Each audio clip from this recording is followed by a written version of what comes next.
Oke, selamat pagi. Perkenalkan saya dengan Dr. Sofi. Jadi pertama di sini saya akan melakukan keterampilan medis resusitasi jantung paru atau RCP. Baik, di sini saya sudah bersama korban. Yang pertama di sini saya akan mengecek keamanan terlebih dahulu, di mana saya akan memastikan bahwa lingkungan di sekitar saya maupun korban ini aman, tidak terdapat bahaya apapun. Kemudian di sini saya akan melakukan cek respon, di mana saya akan memastikan kesadaran dari korban atau pasien dengan cara di sini saya akan menyentuh bahunya, kemudian menekan bahu ataupun menggoyangkan bahu korban dengan lembut dan mantap untuk mencegah pergerakan yang berlebihan sambil memanggil korban. Pak, ada baik saja Pak. Oke, baik. Setelah itu di sini saya akan melihat apakah pasien ini bergerak dan membuat suara berupa rintihan. Jika pasien tersebut menjawab dan terdapat respon, saya akan menanyakan bagaimana saya bisa membantu. Kemudian jika masih belum ada respon, saya akan bersiap untuk memulai 3 langkah sirkulasi, jalan nafas, bernafas, dan juga RCP. Oke, selanjutnya di sini saya akan meminta bantuan atau call for help, di mana jika orang ini tidak bernafas atau nafasnya terengah-engah, maka saya akan segera memanggil bantuan atau menelpon 118. Kemudian di sini saya akan meminta bantuan untuk mendapatkan AED atau Automated External Defibrillator jika tersedia. Baik, di sini saya akan memberikan informasi kepada bantuan yang saya panggil bahwa ada seorang pasien tidak sadar yang membutuhkan ambulans segera. Kemudian saya akan mengatakan apa yang terjadi, misalnya ada serangan jantung atau tidak sadar. Kemudian saya akan menyatakan jumlah korban, lokasi korban, nomor telepon yang bisa dihubungi dan dibutuhkan ambulans segera. Kemudian saya akan menutup telepon dan setelah diinstruksikan oleh petugas. Baik, kemudian di sini saya akan meminta untuk dikirimkan penyelamat kedua jika ada dan untuk memanggil bantuan. Kemudian di sini circulation, saya akan memposisikan korban tersebut di atas permukaan yang datar dan juga keras. Kemudian di sini saya akan mendeteksi denyut arteri kardusnya tidak lebih dari 10 detik.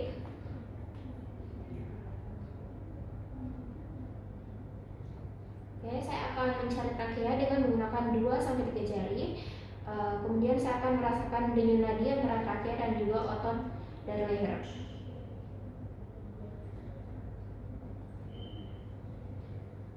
Baik, pada pasien ini arteri kardusnya tidak teraba, yang berarti pasien ini mengalami henti denyut atau henti jantung. Maka dari itu saya akan melakukan penekanan dada atau chest compression. Jika denyut arteri karotidnya terdeteksi, namun pernapasannya tidak ada atau tidak memadai, saya akan melakukan bantuan nafas dengan kecepatan 10-12 nafas per menit.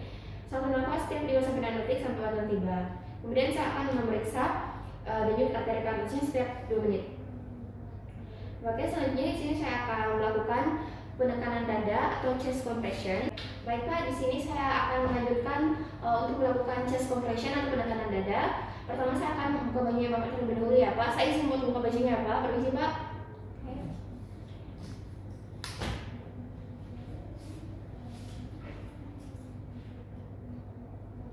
Kemudian di sini saya akan mengatur posisi saya, di mana saya akan mendekatkan tumit satu tangan ke bagian tengah dada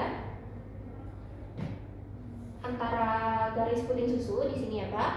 Kemudian setengah bawah tulang sternum. Kemudian saya akan menempatkan tumit tangan lain di atas tangan yang pertama. Lengan atas dan bawah saya berada pada satu garis vertikal.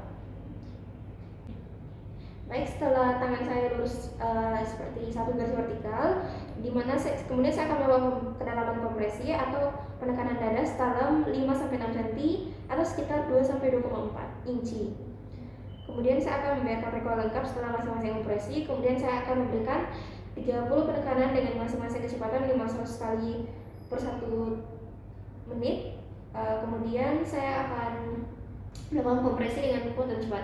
Saya mulai ya Pak. 1, 2, 3.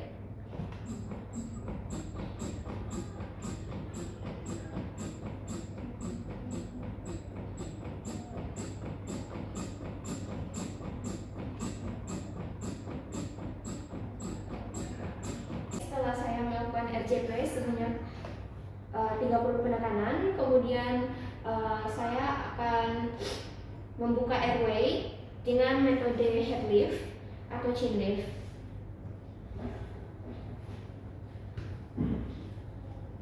Baik, kemudian di sini saya akan melakukan chin lift dengan cara menempatkan orang tersebut di permukaan yang keras. Kemudian saya akan mengangkat dagunya dengan satu tangan, sementara tangan saya yang lainnya memegang mendorong dahi pasien ke arah bawah. Oke, jika ada dugaan cedera tulang belakang, saya akan menggunakan metode jaw thrust dengan cara menempatkan orang tersebut pada permukaan yang keras. Kemudian saya akan meletakkan jari kedua tangan saya pada masing-masing sisi rahang orang itu. Kemudian saya akan mengangkat rahang dengan kedua tangan, maka rahang akan pindah ke depan dan membuka jalan nafas. Oke, selanjutnya adalah breathing.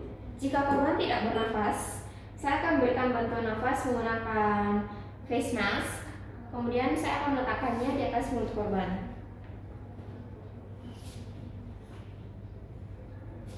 Saya akan memegang face mask menggunakan metode C dan E, di mana saya akan bentuk huruf C di atas face mask dan huruf E untuk mengangkat untuk memegang agar jalan nafas tetap terbuka.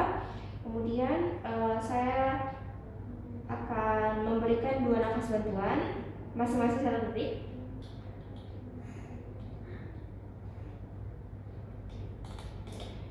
Saya telah memberikan bantuan nafas dengan volume yang secukupnya hingga dadanya naik, dan saya akan menghindari overventilasi. Yang selanjutnya adalah evaluasi. Selanjutnya di sini saya akan melakukan evaluasi, di mana saya akan melaksanakan 5 siklus RJP selama 2 menit, di mana setiap 30 penekanan saya akan memberikan 2 kali bantuan nafas hingga AED tiba.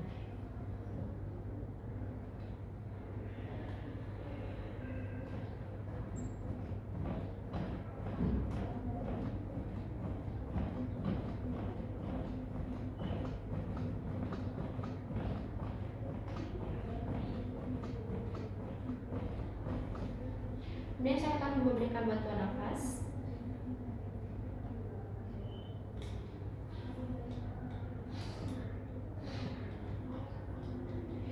Saya akan melanjutkan memberikan penekanan.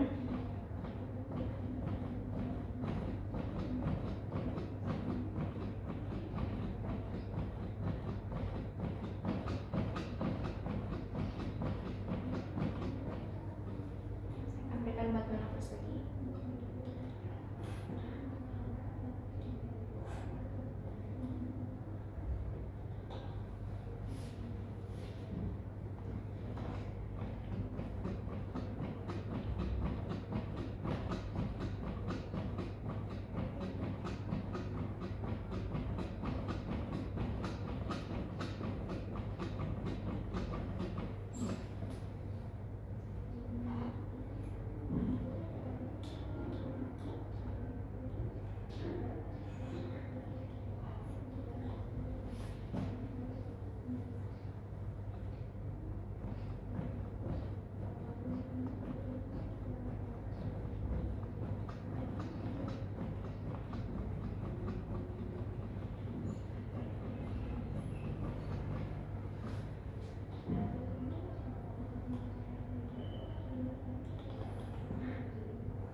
Baik, setelah 2 menit, setelah 5 siklus RJP, saya akan melakukan pengkajian nadi karotis.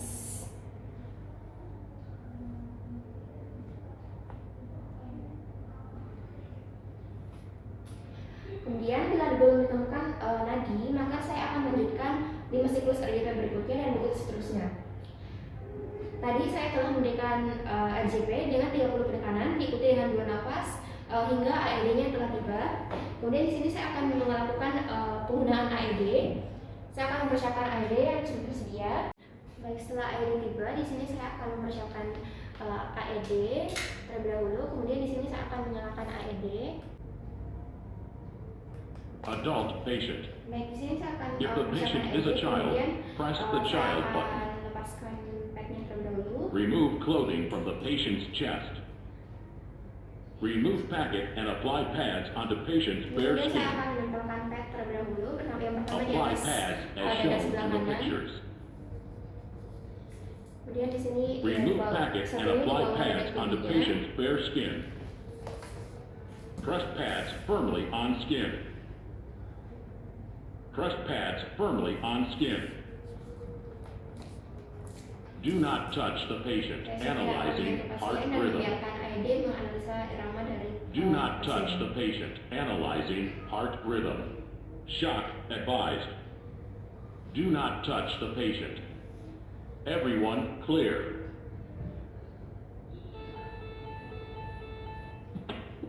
Shock delivered. Begin CPR.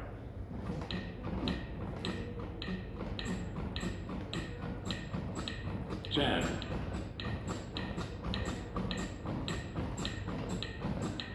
20.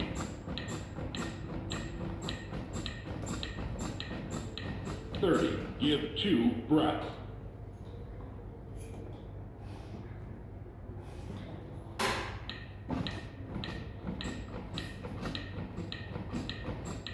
10.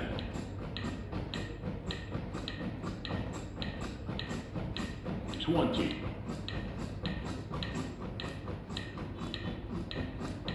30. Give 2 breaths.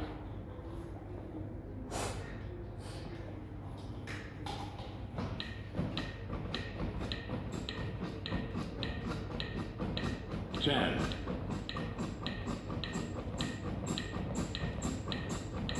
20.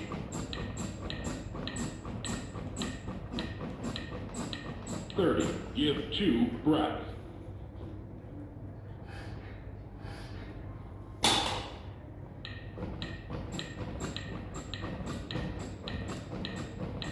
10.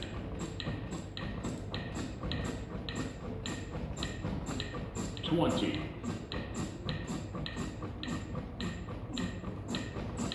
30. Give 2 breaths.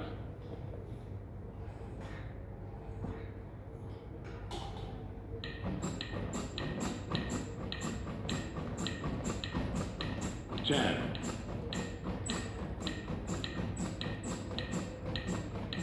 20.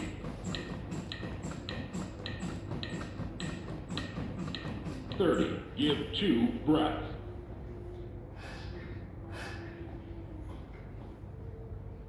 Stop CPR. Do not touch the patient. Analyzing heart rhythm. Do not touch the patient. Analyzing heart rhythm. Shock advised. Do not touch the patient. Everyone clear.